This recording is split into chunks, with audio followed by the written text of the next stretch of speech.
Great. So I'm Jane Yardley. I'm from CREST and at the University Centre Shrewsbury, part of Chester University.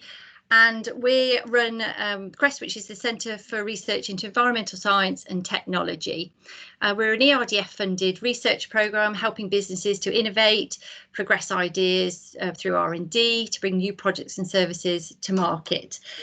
And at CREST, along with other members of staff at UCS, we've set up Green Shrewsbury, which means we can participate in some of the Green Chester events and drive the sustainability and greener agenda forward. We're all passionate about doing our bit and making a difference, and a big part of that is to do with behaviour change and the use of language. So we're really pleased to have Felicity Wingrove from Zen Communications here to talk about the use of language and the power of words to change behaviour and attitude. So I'm going to hand over to Felicity now, please. And just everybody who's come in, please, can we turn cameras off? So we've just got Felicity. That's great. Thank you very much. Thank you so much, Jane. And it's just fantastic to be here today. I was really excited to be asked to speak on such a topical topic. It's something that I've been passionate about. I trained as a psycholinguist. My degree's in the psychology of language, and I learned to deconstruct language to its smallest sensical parts and put it back together again, quite often very subtly differently. But that subtle difference was profound in terms of its impact.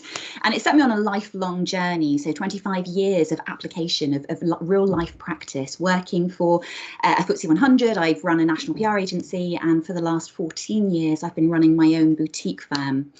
I wanted to start the discussions just by referencing ethics. So I don't know how many of you have experience or practice of neurolinguistic programming, behavioral psychology, or psycholinguistics, but there was always a perception back in the past that these were things that were done to us. They were things that we experienced. You know, the secondhand car salesman who would use NLP to encourage us to buy a car more expensive than we wanted, and it was something where he or she would win and we would not necessarily.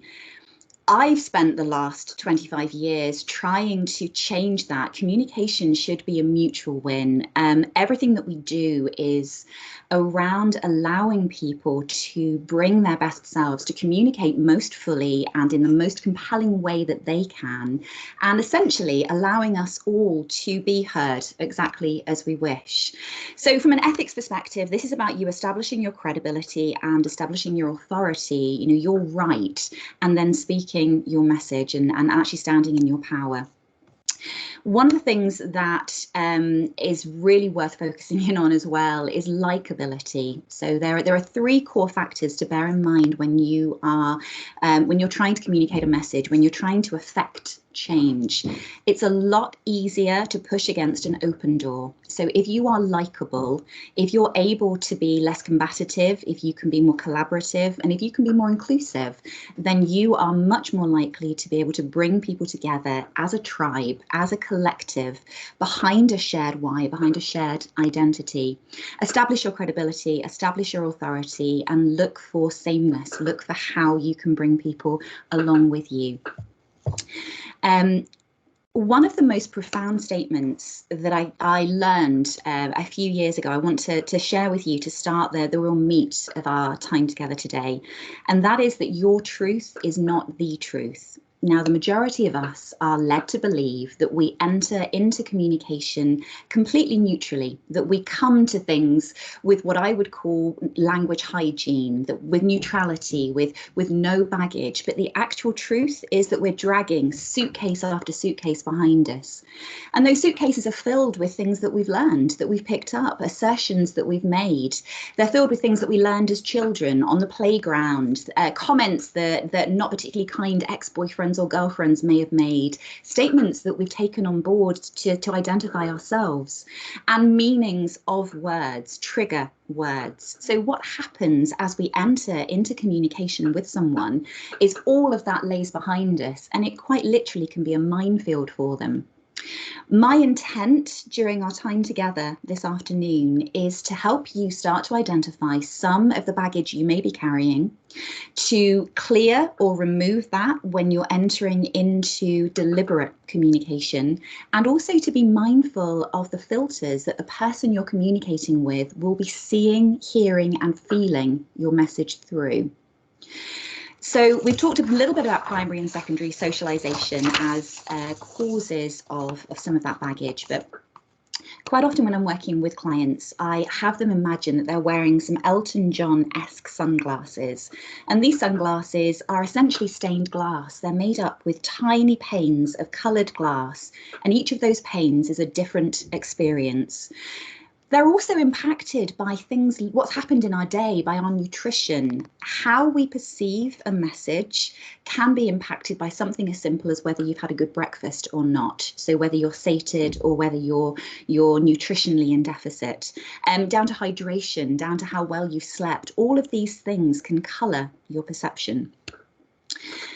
Think about, as you're entering into any form of communication, how clean you are. So this is linguistic hygiene. And recognise that if you want to be persuasive, you need to frame your message in a way that other people can best understand. That's your responsibility. I draw the analogy, you wouldn't go, at least I hope none of you, would go to Spain on holiday and in order to be understood, simply speak English more loudly and more slowly. You wouldn't have an expectation that other people should adapt and flex to be understood. You'd instead at least try to absorb some of the language and present your message in a way that's most readily understood by the people around you. It's very much like that in our day-to-day communications. And although we're talking about this within the container of environmental change, the things that I'm talking to you about can impact your conversations at home with your family, with your children. They can impact conversations in the workplace, in the boardroom, and at every level of our lives. So I'm going to first focus in on what I term typical preferences. And preferences, we all have them. We all have a way in which we prefer to be communicated with. And as I go through some of these sort of filters and examples, I'd invite you just to give some thought to which you believe you might be running. And if you have any questions, Jane did mention, do pop those into the questions box. I'm going to whiz through some of this content. That we're quite content heavy today. And then we've left some time at the end for me just to focus in on those questions. So the first preference or preferential language that I'd like to cover is called VAK. VAK, and it stands for visual, auditory, or kinesthetic. There are people in the world who are visual people. They process the world by what they can see. They describe things in colour, in size, in shape. There are others who are auditory, and for them it's very much more around sound. They will process things. They may repeat things in their head and listen back in order to process. And then you have the kinesthetic people. I'm kinesthetic. One of the ways you can usually tell a kinesthetic person is they're very active with their hands. Kinesthetic people are all about feelings, you know, how things will feel. And in the most literal or obvious sense, you might hear language that points to that particular preference. So a visual person might say it just doesn't look right. So look being the operative word. An auditory person, it doesn't ring true, or it doesn't sound, it sounds too good to be true. That might be a phrase that you'd hear from them. A kinesthetic person might talk about their gut. They might say, it just doesn't feel right, or just something's off, or it just makes me, sometimes they don't even have the words. They'll sort of say, it just makes me, and they'll show you how it feels in their body. What I teach my clients to do is to achieve what we term language mastery, which is the ability to interpret the preferred language preferences of the people they're communicating with and to flex and adapt their own language styles to best suit that. So look out for VAK, look out for the visual, the auditory, and the kinesthetic. Now, a second profile or frame or filter that I'd love you to consider is called format. That's the number 4, MAT, and it's a framework that's used by coaches and trainers and people who are delivering information to wide audiences. And essentially it's all related to information density preference. So how much information would you like? Now, I don't know about you, but I've been in situations where I have been utterly overwhelmed by the sheer detail of a briefing given to me. And I've also been utterly underwhelmed by the single line brief that's been sent, wondering how on earth I'm expected to make something of that. The reason for that is that there are 4 preferences. And if someone pitches information to you at completely the wrong level, you will switch off. So I'm going to take you through those now. We start off with our why people. I'm a why person. Our why people are top line, one-liner, headline. They're the really amazing statement that will give you goosebumps on the back of your neck or will just really inspire you. So if we were talking about getting together for dinner, for example, and you wanted me to make dinner for you, then I would say to you, or as a why person, you would say to me, do you know, it's been really tough. Lockdown's been really tricky, and I'd love to get together. Let's get a group of us together. Let's get something fabulous right in the middle of the table, and let's just have a brilliant evening. And that would be enough for me. That would be enough for me to be able to go away and plan a menu, because I'd know what the outcome and what success looked like. But if you were a what person, you'd absolutely need more information. A what person would want to know the chunky paragraph underneath. They'd want to know how many people would be coming for dinner. They'd want to know perhaps if there was a theme. Are we going for Chinese or Indian or English, or is there a type of food that you would like me to produce? They want that little bit more information. Then you have your how people, and how people like bullet points. So they want all of the information that we've had so far, but they'd also like some bullet points underneath. They want to know how many people are coming for dinner. They want to know what time it's starting, what wine is being served so that they can choose the meal preferences. And they want to know what we're having for starter and for dessert so they can make sure that it sits.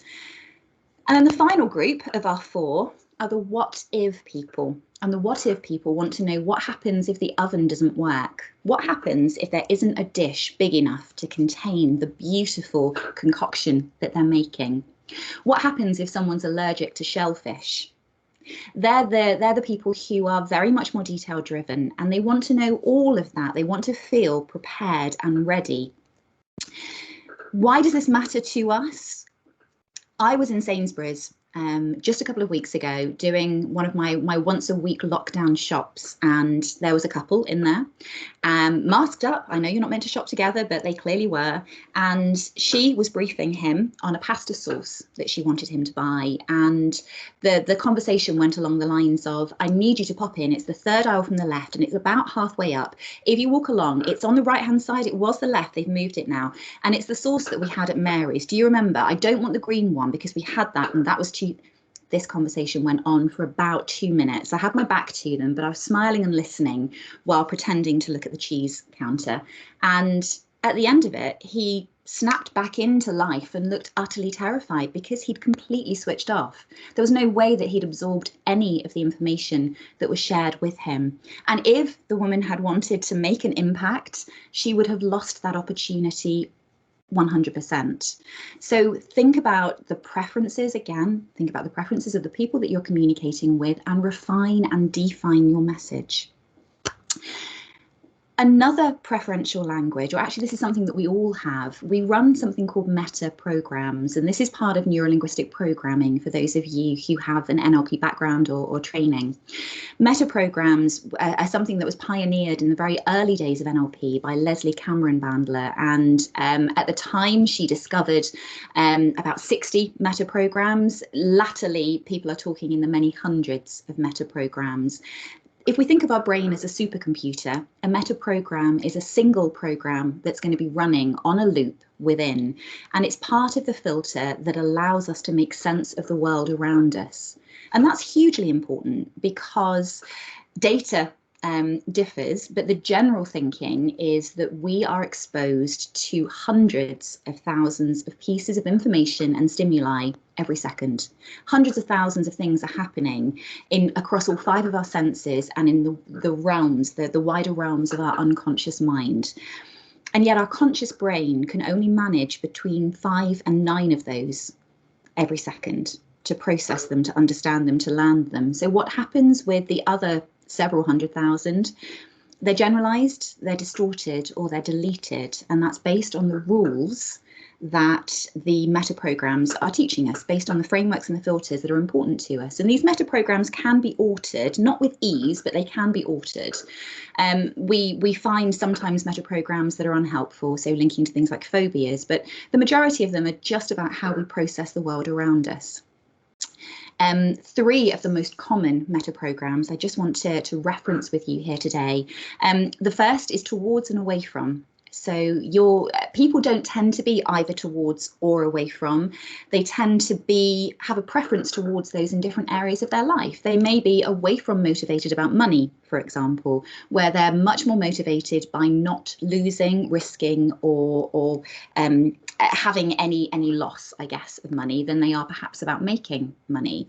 Whereas they may be more towards motivated, positive opportunity gain around things like relationships, for example. Another intrinsic motivator is either external or internal. So people will either be internally referenced or they'll be externally referenced. And a great way of checking whether someone is to say something unkind to them. Externally referenced people, no matter how grounded and confident they are, will have a moment of being wounded because they process their sense of self through the reflection of others in the world around them. So just one person saying something unkind actually would have a small dent in their projection of self. Internally referenced people would take that unkind comment or word internally. They would run it through some filters. Am I boring? Run it through a filter. No, I'm not. And they would literally then exclude that from their awareness and move on happily with their lives. It's a real skill. There are times I wish I was more internally referenced. The third and final of the meta programs I want to cover is global and specific. So you have big picture people and you have minutiae detail people. And on the spectrum of global to specific, the majority of us will sit and will have a preference. That's important when we're looking at creating change, bringing this back to the topic for today around environment, around encouraging and bringing people together in a tribe of collective identity. Actually, do we want to get down into the absolute detail of how we want people to reuse or recycle, for example? Or do we want to chunk them up to the big picture image of the world in which we wish to live in 5, 10, 50, 100 years? So those are 3 core filters that people that you will be communicating with will be running. We all run them at all times. Just bear in mind and see if you can start to recognize those. We've got VAC, so visual, auditory and kinesthetic. We have format, so why, what, how and what if people. And then finally we have meta programs, and we talked about towards and away from, external and internal in terms of reference, and global and specific. Now, one of the things that we need to do when we are trying to develop a relationship, a communication relationship, or a relationship where we're looking at engendering and encouraging change, positive change, is to build rapport. And rapport is the state in which emotionally we are at ease and receptive communication-wise with another person. And you're in rapport when you just start to sit back and start to feel comfortable with someone. And there are a few ways that we can deliberately build rapport. And again, I'll point you back to the very beginning of our conversation when we talked about the ethics. This isn't something to do to someone.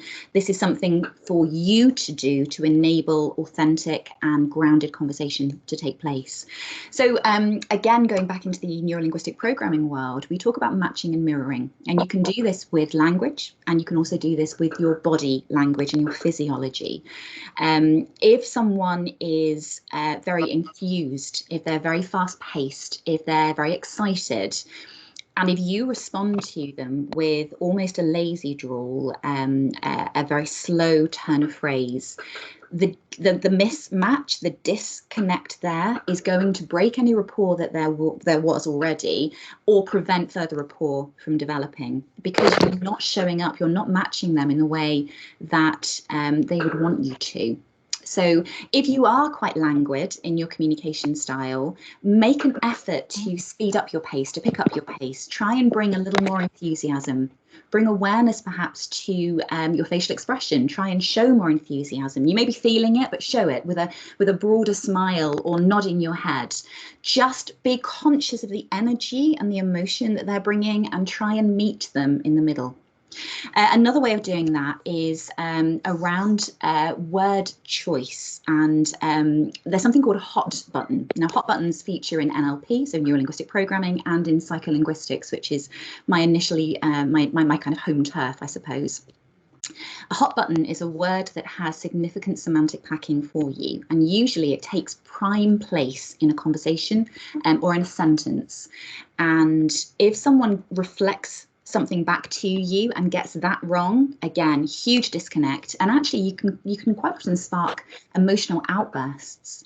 So just scoping that in a real world scenario, if we were having a customer service conversation, if I was already really irritated, I'd had a terrible meal, everything that had possibly gone wrong had gone wrong, and I'd waited to speak to the manager had come out, and I'd said to him or to her, I am utterly appalled at the service that we have received. And if he reflected back to me, oh my gosh, I'm sorry you're so angry, that's not going to do anything to make me feel heard or understood. It's not going to do anything to support my calming or to support rapport or to support the ability for us to find some commonality and some resolution.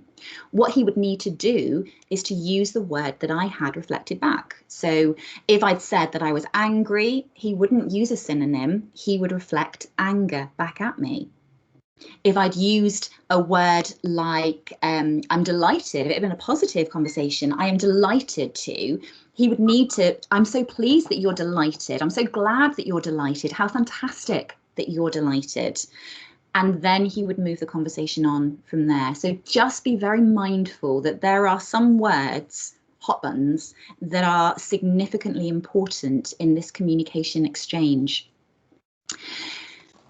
One of the things that I was really keen, and you can tell there's all of these, I'm touching on these, and it's a whistle-stop tour. I could probably do a talk on any one of these just on their own, but I think it's important to get a really good broad understanding of some of the filters and some of the processes that are going on for us and others when we communicate.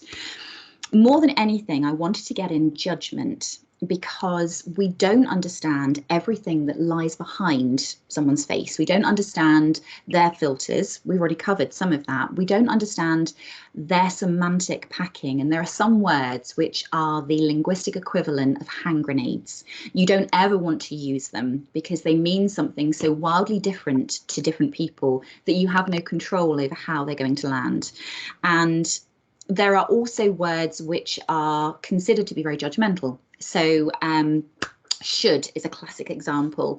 I would urge you to wipe should from your vocabulary wherever you can. It's very difficult to use the word should without having the person that you're speaking with feel that you are judging them for not doing enough, being enough, or just enough. Asking questions like, why didn't you? It's very direct and it can be very accusatory. You can reword. If you want to find out why someone did something, you could ask, what was your motivation? What were you trying to achieve? How did that land for you? How did that work? You don't have to use the why didn't you. From an ego state perspective, you're critical parent looking down and you're putting someone into a child role, and that might work in a workplace setting. You might get away with it, but it's certainly not ideal. Even then, you'd be looking at really going for an adult to adult conversation.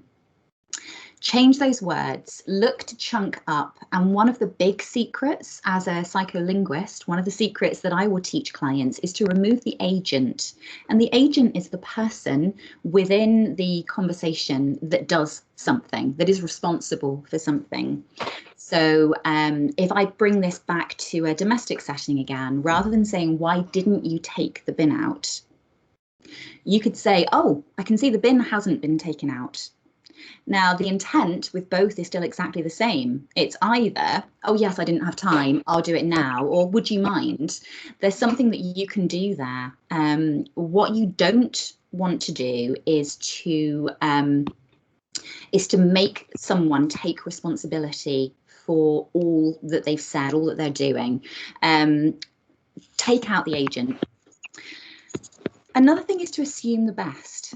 So the majority of us want to be perceived positively, judged well, silently judged well.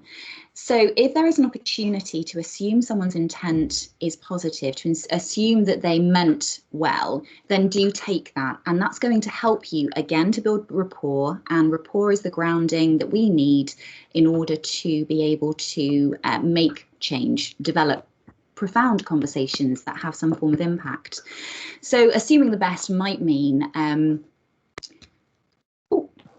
that's fine. Sorry, I had some notifications flashing up. I'm being spotlighted apparently, which is very exciting.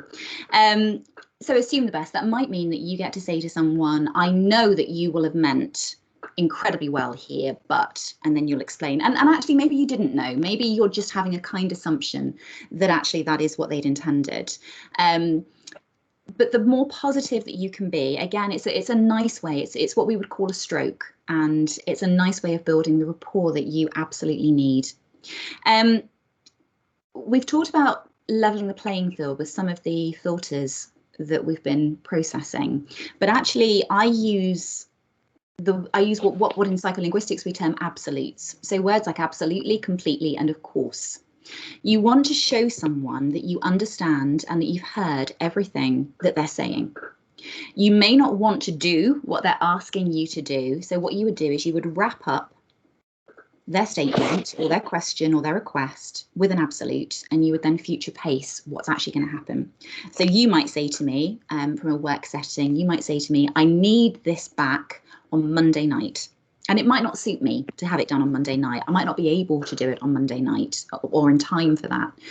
So what I would say to you, right, I've got the option of saying no, but we're going to break rapport because that's a disconnect. What I'm going to say to you is absolutely, I can see that this is a really urgent project.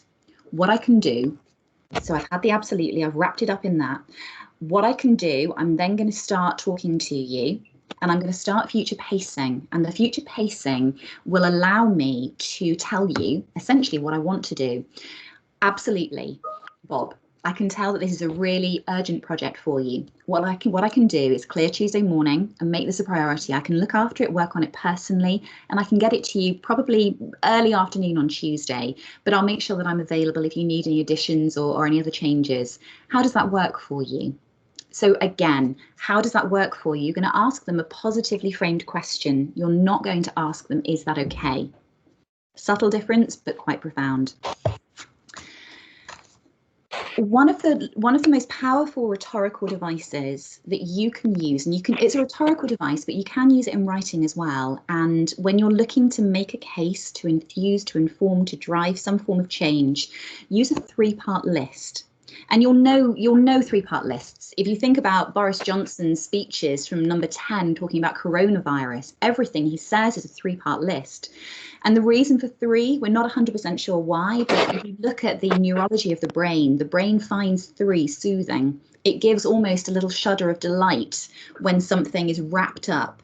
It closes a loop. And we as humans we like the number 3. Think back to some of the most famous speeches of all time. Think back to politics. Tony Blair, when he was at the Labour Party conference just before the landslide victory, when he was giving his talk, is very famously quoted as saying, ask me my 3 priorities in government and I will tell you education, education, education. So what he did was take the 3-part list and use the same word repeated. So he broke the rules enough that it would be memorable.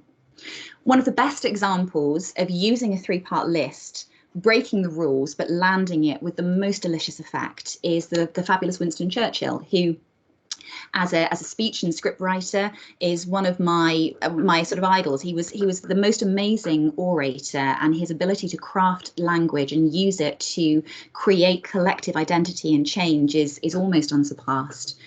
But as he was coming into power, he gave a speech to his cabinet, and then latterly that afternoon he gave that speech to the House of Commons. This was back in May 1940, and he was asking the House to support him with a vote of confidence in the newly formed government. And he very famously said, all I have to offer is blood, toil, tears, and sweat. So he used the three-part list, and had he ended on tears, the emotion subconsciously that would have generated is that he was an emotional man. Actually, he may be less secure, less confident, less able to be the concrete grounding stone that we need. But he didn't. He ended very deliberately with sweat. And while most people wouldn't have analysed the speech and given conscious awareness to what he was doing, what they felt was that they were in safe hands, because this was a man who would work hard for them. So think about how you can bring three-part lists into your communication, how you can best weave them in and use them to model and scope and scale the arguments and the examples that you're looking to make. One other area that I'd love to touch on today, and again, this is really our sort of final part of the content.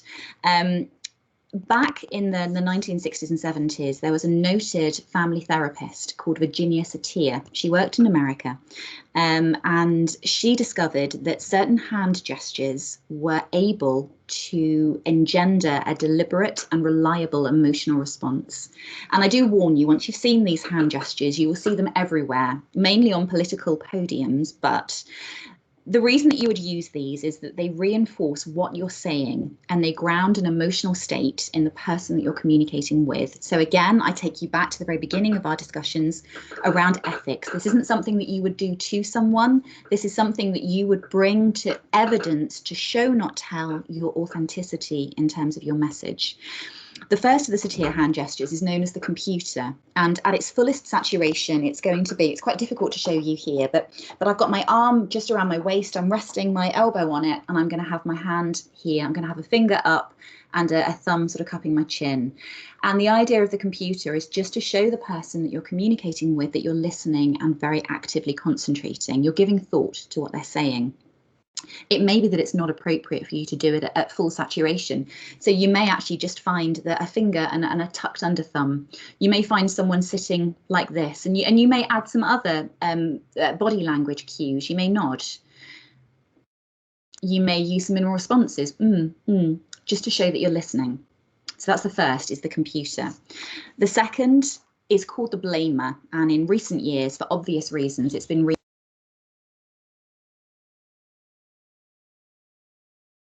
Bliss, sorry, you've gone muted.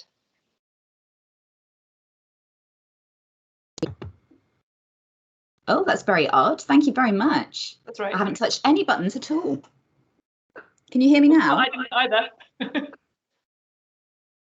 Oh. No, it keeps muting me. Can you hear me? Yeah, I can hear you now. It just, every now and then, it just mutes itself for some reason. Let me know if you don't mind if it goes off again. Yeah, I'll keep an eye on it. I think Teams is having a moment, isn't it? So just wrapping up, we had the computer. The second is the blamer, so the Donald Trump. So you're going to have your hand closed and your pointed finger, and you're going to use that pointed finger to punctuate the points that you're making. And the reason that you would use the blamer is to have the people that you're communicating with take responsibility. So it can be really empowering if you're looking at driving significant change, particularly around the environmental agenda. If the first stage of making that change happen is encouraging people to own their responsibility and where they are, the blamer is the one. But what you might not want to do is to have this pointed finger. It's a very aggressive move, and it's something, again, that is going to put you in a power position significantly above the person or the people that you're speaking with, which isn't ideal. Barack Obama did beautifully. He used to use a finger and a thumb together and use that. Rather than pointing, he would use it up in the air to punctuate his points. So that can be an alternative use. The third is the leveler, and with the leveler, I'm going to kind of stand up a little bit here. I know you're only going to see the middle of me, but it's the joys of virtual presenting. What you have with the leveler, hands around here, and you are essentially, you're just going to be pushing your hands down, just pushing them down. You're not going to be bouncing them. It's not a sports game. This isn't sort of basketball, but you're going to be taking your hands, you're just going to be pressing them down. And it's often used in political speeches with a statement like, enough. We have had enough. So you'd be placing your hands there. You have the distractor, which you can use if you want to shirk responsibility and distract, quite literally. So if something has happened, say you're presenting on stage and something's happened, like a piece of equipment falling over, you can just be, the idea is that you're quite asymmetric. So it's quite deliberate and it's quite big and bold, and it's about breaking state with the audience, breaking state with yourself, and it's just a momentary thing that allows you to transition. And then the last of our Felicity hand gestures is called the Placata, and Placata has its uses, but people use it far too much. And essentially, Placata, again, our arms are down here around our waist, but they're palm up, and what we're doing is we're using this gesture just like this. The reason it's powerful is it's a supplicating gesture. It allows us to gift power to the people that we're communicating with. We can use that brilliantly when we do it deliberately, but the majority of people, and actually a lot of the studies that I've done around this are around gender, so it's a lot of women will use this. We're almost asking to be liked, even when we're standing in our authority. So I've seen people with multiple PhDs who are genuine experts in their fields use Placata when they're actually making statements. So going back to the language hygiene point that we made earlier, be really conscious of what you're bringing to the table. Be really conscious of how you're communicating and whether your words are matching your hand gestures, are matching your tone and tempo, are matching your body and physiology. Because if you want to be compelling, if you want to affect change, if you want to be a thought leader and draw people to you because your why and your raison d'etre is enough, and they want what you want, you need to be standing in your authenticity. And in order to stand in your authenticity, you need to be congruent with everything that you do, everything that you say, and everything that you deliver. So that's just wrapping up the core part of the content that I wanted to share with you today. If we can open up for some questions, and hopefully I can land this a little bit more and perhaps give some more specific examples. Kat, do you mind leading on that? I don't know, I'm just coming on. I was about to type saying any questions, but I think people have started. So we've had quite a few comments and things. We haven't had loads of questions, so if people do have any, please pop them in the chat. You've got sort of 15 minutes or so of Bliss's time to ask any more questions. So lots of things saying, yeah, completely fascinating. Someone made the point that if the person they are speaking to is not as passionate in their speech, they tone themselves down and speak more slowly.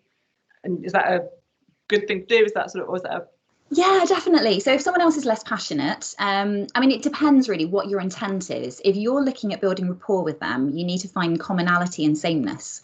So what you might do, you don't necessarily have to take the passion out of the words that you're using, but you might want to take the passion out of the pace of your language. So speak slightly slower, speak in a less excited way, so slightly less lyrical up and down, a little bit more flat. And perhaps a little bit slower. But, you know, what we're talking about here, it's about affecting environmental change and leading people, encouraging, making the world a better place, quite frankly. You're going to need to do that through your words. So you're going to take them with you on a linguistic journey, but you're just going to be a little bit less perhaps scary and threatening in terms of your delivery. Because if you're not enthusiastic, when you've got a really bouncy, enthusiastic person communicating with you, it can be just the most overwhelming thing. Yeah, it could be a bit much. Great, thank you. And that someone has asked that they'd be interested in any tips on how to influence others to reduce their use of judgmental language. So one of the really useful phrases when you're trying to call someone on being judgmental, and you can't be judgmental yourself, by saying you always, you could, you should. A really interesting starter is to say, it's really interesting, or I've noticed that, or I don't know if you've noticed. And again, remove the agent. So try not to say you. Talk about feelings rather than the person. So not you always judge me. When you say X, I feel.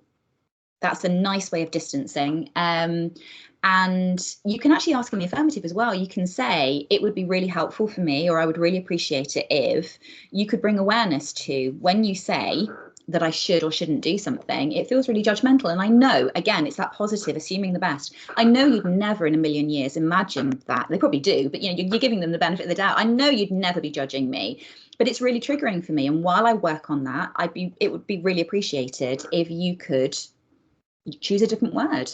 My lovely other half is a very great communicator. One of my trigger words is just, because he'll talk about something that's incredibly complicated and it's going to take loads of time, and he'll have a just before it. It's not just, it's 3 hours work. Yes, I can do it, but you know, let's be authentic here. And for him, it doesn't mean that, but I've had to ask him, can he bring awareness to not using it? That's interesting, and I use just actually a lot. I know in emails I put it's just this, and I'm quite aware of it, so I do try not to. It can be really powerful. It can be, if you're looking at encouraging someone to do something and you want to make what you're asking them seem smaller, then deliberately use just. But where a lot of us use it, actually, it makes what we've done smaller. I just wanted to share. I just wanted to share, and it's not just, you've spent 3 hours doing a brilliant piece of work, you're at the top of your game, you're in your zone of genius. Don't belittle or make smaller what you've done. You know, I take pleasure in attaching, could be an alternative way of working it. Brackets, look how fab I am. Yeah, brilliant, thank you. This is a good question actually, which is something that I always wonder. Amy has asked, how do you match someone's style without coming across as being inauthentic or looking like you're sort of mimicking them rather than matching or mirroring? Yeah, it's a really good point. And anyone who has gone to buy a used car will see people who've done a one-day NLP course doing matching and mirroring in an incredibly inauthentic way. And it's painful. It really is. You're not looking at matching and mirroring everything. So it's not a parody. You're not, they scratch their head, you scratch yours. It's not about that. What I would say is take a general tone or temperature of where they are on an enthusiasm scale, on a kind of speed, language, voice, tempo, tone type scale, and sit yourself in the ballpark. So you're still you're still authentic, and you're still able to focus in on what you're saying, because otherwise you're going to be focused so much on it's the whole trying to rub your tummy and pat your head, and it all just becomes too much. Just sit yourself in the same kind of area as them. Okay, brilliant, thank you. And that someone asked the question about to what extent would you mirror body language, and that you kind of answered that then by saying that. So that's great, thank you. There's a question from Heather about how would you present your speech if you were in a room of different personalities? Yeah, so you cycle. So one of the things that I've done in this talk, I've actually cycled my VAC language, because I'll do that naturally. I have my own preferred style, but I'm talking to multiple people, and a lot of you I've never met, and you know, I'd very much like to. Wouldn't that be great post lockdown? Get to have a cup of tea or a glass of wine or something. But I don't know your preferential styles. There will be people there with completely contrary styles to me. So what I've tried to do is talk top line, but I've also drilled down, and I've given 4 levels of information detail. So thinking about format, I've covered my whys, I've covered my whats, my hows, and my what ifs. I've also cycled my visual, my auditory, and my kinesthetic language using descriptives. I'm quite rich in descriptive language. Not everything that I say will land with everyone, but parts of what I say will be speaking to each person that I'm communicating with. That's the best that you can do. Yeah, well, it's like anything, you can't always appeal to every single person, can you, in any sort of... And you need to be authentic to you as well. So, you know, I'm very conscious that I'm known as quite an impassioned communicator. So the language that I choose to use, the words that I choose to use are very full and fulsome. I can get away with that because I'm quite a big character and I'm confident and so forth. So I need, whatever I do, it needs to be authentic and reflective of me and my particular personality. What I'm doing, think of yourself as a diamond. You're facing that diamond to be seen and perceived most clearly by the person or the people that you're communicating with. You're not showing up as something that you're not. You're just pivoting. Pivot. It's a good word. I like that. Great. Thanks. I'm just scrolling. One from Pascal, who says, what tips can you give to people who cannot reconcile their hand gestures with their speech? When I did, so when I did my trainer's certification a good few years ago, they made us, it was a residential, or the first week was residential, and they actually made us stand up on stage and present with a ribbon tying our hands to our sides so that we couldn't use our hands at all. And we had to get our message across using vocal variety and volume and pitch and intonation. And it was wildly difficult, because I was my Fitbit thinks I do 10,000 steps a day, and I don't. I tend to sit stationary, but I'm very expressive with my hands. Pascal, I think it's just about bringing awareness, and a bit like I was talking about this language hygiene. So bringing awareness to the baggage that you're carrying into a conversation, bring awareness to what you're doing with your hands and the purpose. Quite often we'll use hands subconsciously as a distractor because we feel uncomfortable. So sit with whatever needs to happen for you to feel more empowered. As you grow in confidence, you will need your hands less, and you'll notice actually. I worked in politics at the very start of my career, and politicians are absolutely drilled for hours and hours in their use of hand gestures. And you'll notice Boris Johnson, when he's delivering the coronavirus updates, quite often he's almost white-knuckled because he's holding his hands, because he knows that if he moves them, and what he will do when he does move them, he'll release them and he'll use a punctuation point and then he'll take them back again. Because actually what you're doing is you're taking your probably perfectly crafted script or perfectly crafted message, and you're kind of throwing it away by distracting people with the fireworks that aren't necessary. Yeah, that's really interesting. I know when I was doing teacher training, I got told that I move my hands too much and it's a distraction. A little bit's great because it shows energy, it shows engagement and passion, and if that sits with who you are and how you want to show up, then that's perfect. But it's just about toning it down, because it's all about doing a service to the people that you're communicating with. Yeah, my sixth form used to say, "Oh, you should be a weather lady." So that's what I meant to get from the lesson. So that's proof that I should have toned it down. Thank you. So it's a question from Alan. And he says, are there any suggestions for digging down into someone's conversation to build rapport? Yes, Alan, lots. So digging down into someone's conversation to build rapport. You can chunk down in conversation. So you can ask people questions to elicit or to better understand the filters that they're running. So you can ask them what's important to them. If we were having a briefing conversation at work and you were asking me to get some recommendations together, one of the questions I might ask you, you might say, I want to look at a presentation around the environment. I might say to you, what's important to you about that? So it's a lovely open question. What it's going to do is allow you to share some of what's important to you. And then actually I can do a follow-up and say, and what's important to you about that? It's exactly the same question, and I've just reframed it. And actually, when you start to dig and you get to the second or third layer, that's where we tend to find the gold. It's the brilliant stuff, because people are starting to share, all the conscious stuff's gone, and you're starting to share the deeper layers of nuance. Yeah, that's good advice. Great. So I'm just checking the time. I've got a few more minutes. You did sort of touch on this, but this is a question from Heather, who just says, maybe a bit like you, she's got a very enthusiastic, bubbly personality, and finds it hard to tone it down, especially when talking about something she's passionate about. Are there any tips? I know you did sort of mention this before.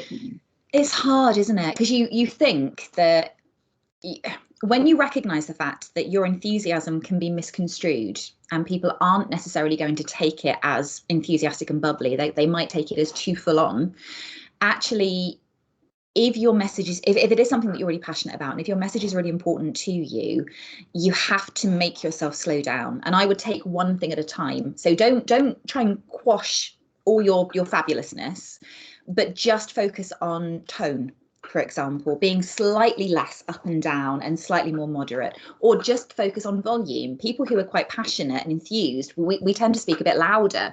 Actually, just try and drop your voice down, or actually lower your tone. That's quite a nice way of still maintaining your enthusiasm, but keeping your authority. Think about Margaret Thatcher and all the training that she had. First woman in her role as leader of the Conservative Party back then, and obviously latterly Prime Minister. she dropped her tone very significantly so that she was seen to be authoritative. And even when she was impassioned, she seemed less flighty, I think was one of the words that was used. She was very grounded and authentic in her power, as was. Yeah.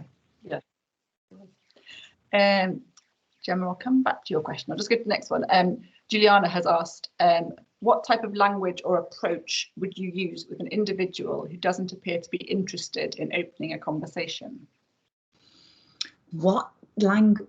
See, I would question why you were having a conversation with them. So if you have to have a conversation with them, mirror them. If they're keeping things very closed, use open questions, but again, they're probably going to be quite detailed, so you're going to be chunking down. Ask them questions that they need an answer to. Yeah, wherever possible. If someone doesn't want to be having a conversation with you, my suggestion is that you leave that conversation. You know, you can't make someone engage, essentially. True. Yeah, that's a good point. I think I can be that difficult person that doesn't want to. If I don't want to have a conversation with someone, I know I can be quite hard to talk to. There's one here from Amy. How do you avoid being perceived as passive aggressive when using less direct language, like when avoiding using should, which is seen as directly aggressive? There's a risk when using softer language that the person may think you're trying to use clever indirect words to sort of get it over in a passive aggressive or dishonest way. Yeah, okay. So it's all around the delivery, and I'm sure you're all aware that the tone of voice that you deliver something in can completely change its meaning. You know, you've only got to take the word thanks so much. You can say thanks so much, thanks so much, thanks so much. That they're going to mean completely different things. How you choose to reframe a statement like the should, you need to be delivering it really straight. I don't think many people it would cross their mind that there was a passive aggressive element to it. I think that might be a sensitivity filter. I don't know if anyone's accused you of doing that before, but I would just play it straight and be as authentic as you can, and recognize the fact when you're aligned. So when what you're saying, how you're saying it, how you're showing up, and your physiology are all aligned, you are in your power, you are in your authenticity. And it's very rare for someone, when all of that is matched, to consider you to be anything other than honest and truthful, really. Yeah, I think that's good advice, isn't it? I suppose just, yeah, in all situations, I suppose just being honest and direct often is better than sort of trying to be too woolly. We've got a couple more, and then I think that is it. I think someone did ask about if there'll be a copy of this, and we are recording it, so we can send out the link to that afterwards. But there's a question from Alan. This maybe links to Juliana's question about talking to people who don't want to talk to you. But where would you start if you were going into a negotiation situation? So when you're negotiating, it's all around finding an initial foundation stone of commonality. So one of the meta programs we run is sameness or difference. Wherever someone is, so if you think about it, any meta program, you're on a spectrum between, you know, your two binaries, your black and your white, whatever that meta program might be, you're going to be somewhere in the middle. And you need to be finding sameness with that person, some commonality, because when you have commonality, you've got the first of your stepping stones, and you can then start to build a path towards the outcome that you both want. So it's about using open questions where you can. If you're going into a negotiation, you find out what you can about the person beforehand, so that you can find something that you have in common. You'll find this when you're opening cold conversations in networking rooms in business, and you'll find people talking about what seems really vacuous, but it's things like the weather or the journey there, or something that was on TV that night. You know, I've had people approach me talking about reality TV, which I don't watch, so I'm, you know, when you're just nodding politely talking about Strictly or whatever, it's like, yeah, absolutely, got no idea. Yeah, so finding something that you have in common, I think, would be a really good grounding. And then moving it from there. Negotiation itself, actually, the language of negotiation is an art form all in its own. And it's I've done an hour-long talk just on that, so I'm kind of conscious of not going into too much detail. Yeah. You're like, oh yeah, really grateful. Don't ask any more questions about negotiations. You'll just go off then. Yeah, I can imagine that, because there's an art to it, isn't there, into how you do it. Not cool. I just finished on this last question, because this is quite a good one to finish on. Just from Gemma saying, are there any resources that you can recommend regarding continuing this learning into building positive company culture? And she's been learning that being authentic leads to positive relationships, but sometimes suffers a confidence crisis. Oh, completely. And culture is at the heart of everything. And, you know, when we talk about this communication, we're talking about it as individuals, but actually, if it can be embodied in a team and in a wider organization, that's when the magic really starts to happen. I've been influenced quite heavily by Robert Cialdini, Dr. Robert Cialdini. He's done numerous books, but an American psychologist, and professor who has done a lot of work in the science of persuasion and motivation. So what makes us do what we do, what happens to us as we go through that process. But he also has a really firm onus on the ethics, on it not being done to you. I think that's why I align with him. And his most recent 2 books are well worth a read. One is called Persuasion, and it's all around the principles of persuasion. He talks about 6 forms of persuasion, covering some of the things we've talked about, like authority and social proof and so forth. But he's also brought out more recently a book called Persuasion, which is all around the psychology of grounding someone in readiness to go on that influence journey. Both really worth a read, really quite accessible. Probably got one somewhere on my shelf. Typically, you can never find things when you're looking for them, can you? Oh, there you go, there's one. That's the Persuasion one. So Cialdini. And then a really old one, actually, just looking at it here. It's I mean, it shows how old my copy is. Look at the cover photo, bless her. That was when I bought this. I think I bought this when I was at university. So I've been working in psychology of language for 25 years, but it's still in print. So Words That Change Minds by the very lovely Shel Rochave.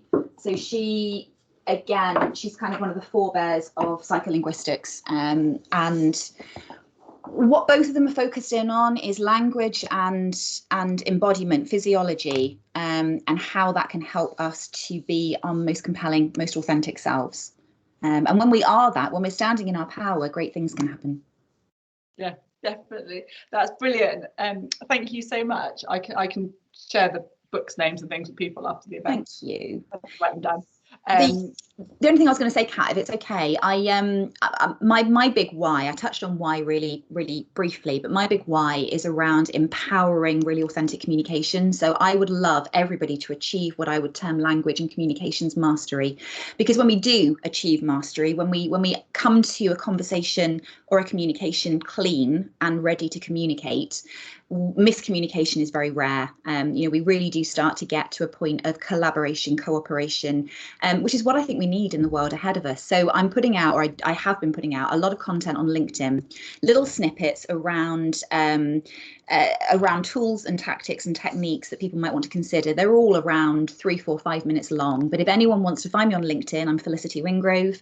And I also link them all under the hashtag Zen Comms Master, if you don't mind sharing that after. So you can filter out all the day-to-day LinkedIn stuff that I'll share, and instead just pull up. And they're just, I'll put sort of 2 or 3 a week out, and they cover a lot of what we've been talking about here and so much more as well, but just in real snippet form. Brilliant. Thank you very much. Yeah, I'll share that so people can connect with you. That'd be brilliant. Sound really useful. I think I'll connect with you, don't we? But yeah, so thank you very much for giving it your time. It was really interesting, and hopefully everyone found it useful. I think there's lots of thank yous coming in and lots of positive comments. I'll check out the comments later. Thank you so much. Thank you, Kat, and to you and Pascal and to Jane for putting this on and the invitation. And it's been great, and it's lovely to see a focus being put on language. So it's really appreciated. Thank you. Great. Yeah, thank you very much, Felicity. A really fantastic session, and yeah, we'll look to get some more on negotiation and a further dive into some of these areas. So very useful. Thank you very much.